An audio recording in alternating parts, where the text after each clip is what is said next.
I would say I picked the cello for a few reasons. What I liked was the size of it, that it was not huge like a piano or a double bass, but it was not also small like a violin. It was kind of human size, so you feel like you're with a companion all the time.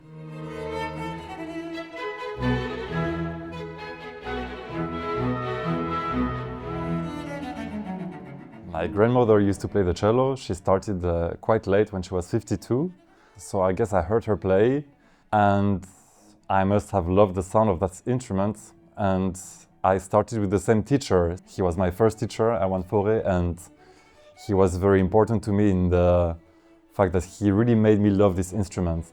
This is an instrument I chose myself, but he made me really stick with it.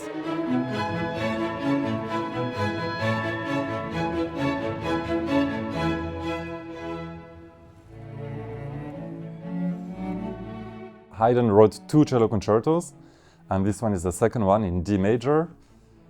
And it's kind of tradition in many auditions that you listen to a classical piece to see if the musician has the ability to do this classical style. And so in the cello repertoire, the cello concertos that we have from this style are the 2 cellos from Haydn. And the one in D major is more delicate, more technically challenging than the one in C major. So it's asked in every orchestra audition on the planet. So it's a concerto that every cellist has to learn. It has maybe not such a good reputation among cellists because of that, because it's a piece that we get afraid of, because we need to perform this well if we want to get a job, if we want to enter in the class of this teacher. So it's, yeah, in a way it's a big work of our repertoire, but a work that is missing a bit of love from many cellists, I guess.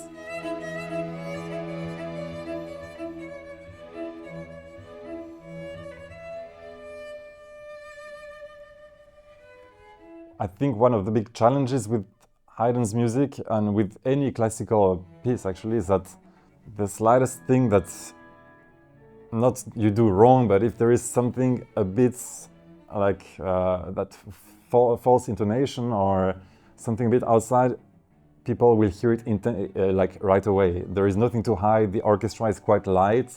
It's very pure lines, so it's very naked in a way. So I guess the biggest challenge is to feel comfortable in this very naked setting where it's like being on a rope, walking on a rope, and you have to stay with the right balance all the time, because the slightest mistake and then you fall down. So there is nobody to catch you. Yeah.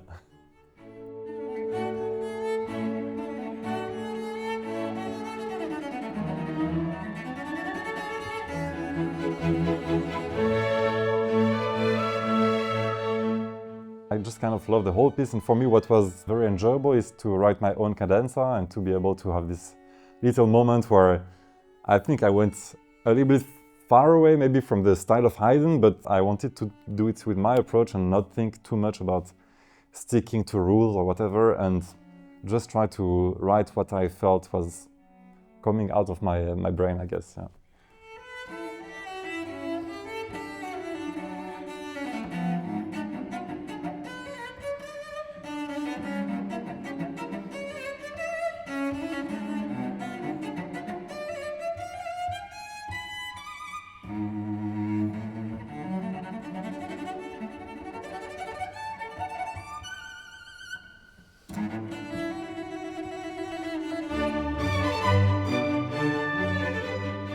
I did the Haydn with Michael Sanderling, and he is a cellist himself, and I had a bit of apprehension before coming into it, thinking like he might want to put his vision of the concerto like against mine, and what if we don't agree, and it could be difficult.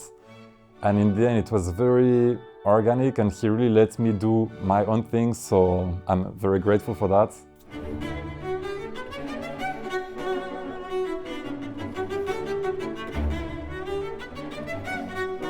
The Lalo concerto is much bigger, with a lot of pride in its writing, and very dynamic.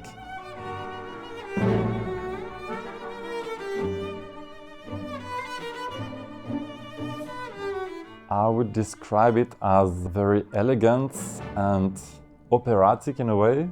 It has a lot of theatrical moments and quite positive, a joyful piece.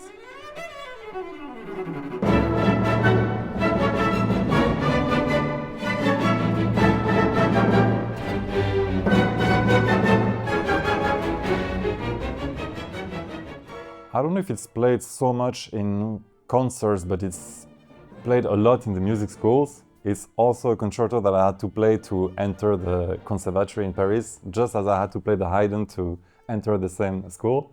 But it's also a concerto that has maybe not the life it deserves, because it's maybe not the most technically challenging concerto, and so people very often start to learn the Saint-Saëns cello concerto and this concerto when they are like teenagers. And then it gets a bit forgotten, and then you want to play Shostakovich, Prokofiev, Rococo variations from Tchaikovsky.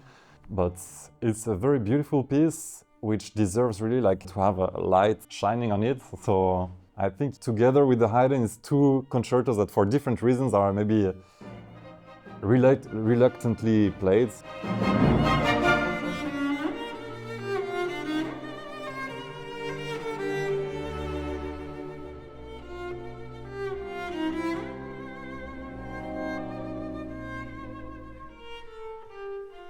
What I enjoy in this concerto is maybe the Spanish side to it, this kind of very pride way of writing the lines, and the last movement I love also.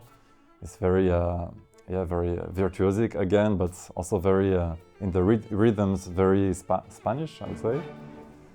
I love the orchestrations also from Lalo. I think it's fantastic the way he writes for the orchestra together with the soloists. It's very effective. And it's the same in his Symphonie Espagnole for violin, which is maybe much more famous because it's in a way, maybe more easy to love. There are themes that you don't forget, very like catchy themes. But the cello concerto has really a depth to it, and it deserves to be rediscovered.